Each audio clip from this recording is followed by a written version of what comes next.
You've probably heard that it was said, do not judge or you too will be judged.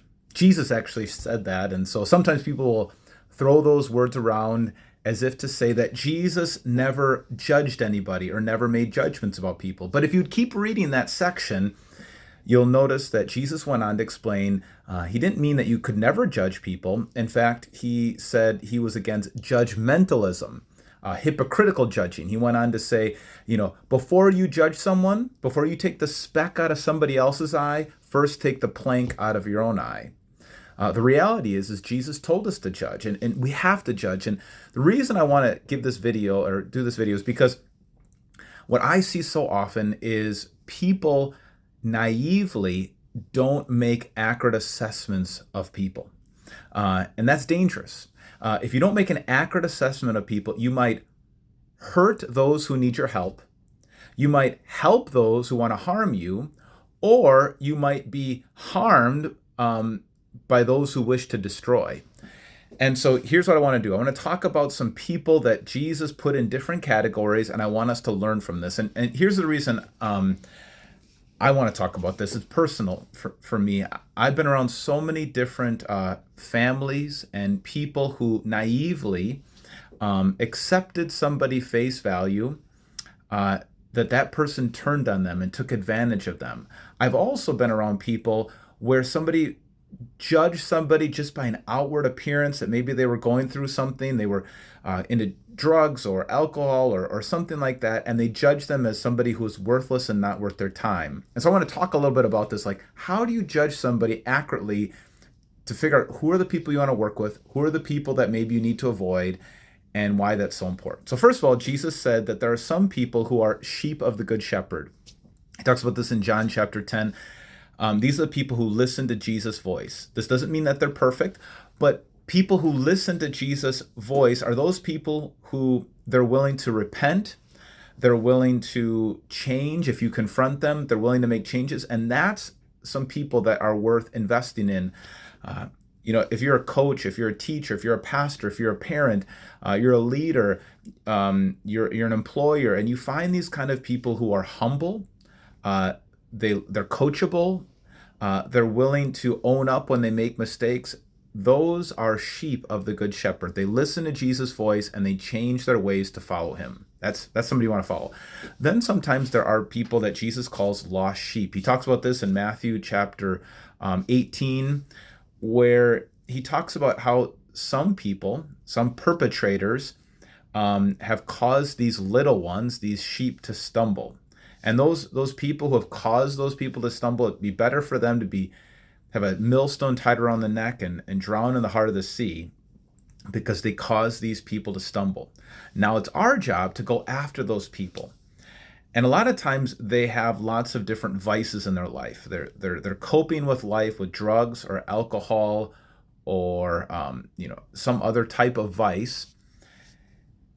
And so we need to go after those people and not just look at them because of their vices, but ask a deeper question. What are they trying to cope with? What are they trying to cope from? What are the underlying issues that they're trying to stuff down with these coping strategies? These are lost sheep.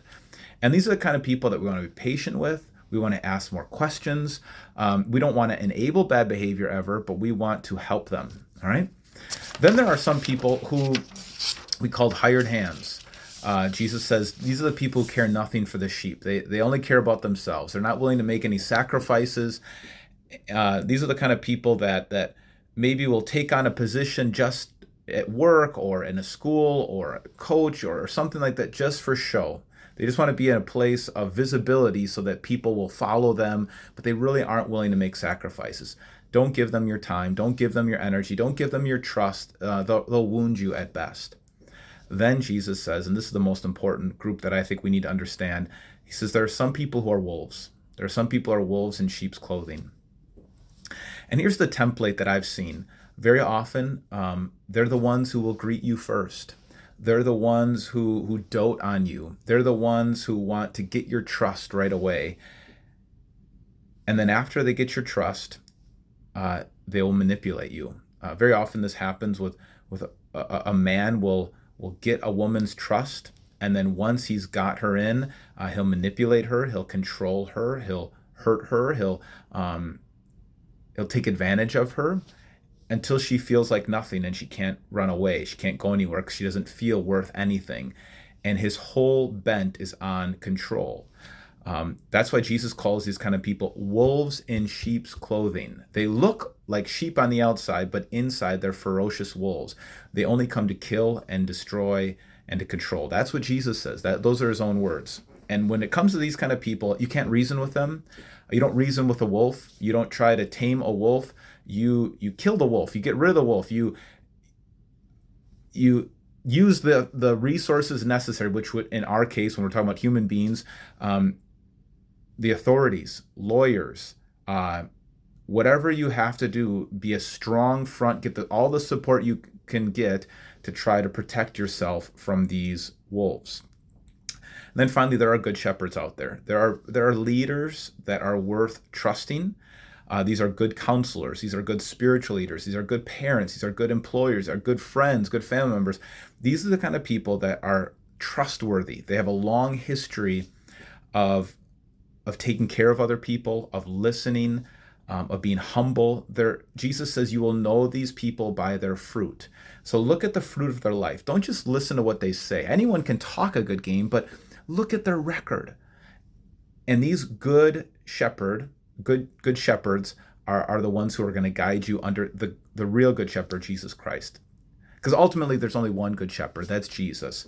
He's the one who laid down his life for us. He's the one who made the ultimate sacrifice for us. And he's the one who wants to give us life in abundance.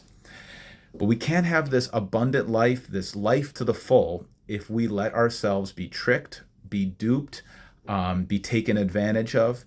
We need to learn to judge people like Jesus. And this is what he did.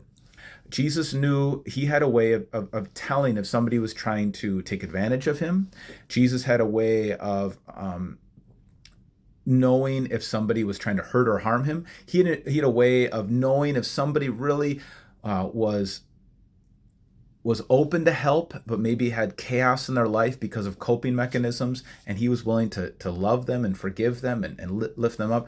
Jesus had a way of looking at hidden potential, like in those disciples that were fishermen, that no one else saw as being incredible people that he could mentor. And so let's start judging people accurately, not hypocritically, not arrogantly, but accurately, so that we know who we can help, we know who we can stay away from, and we know who we can follow. All right, God bless you. Hopefully this is helpful.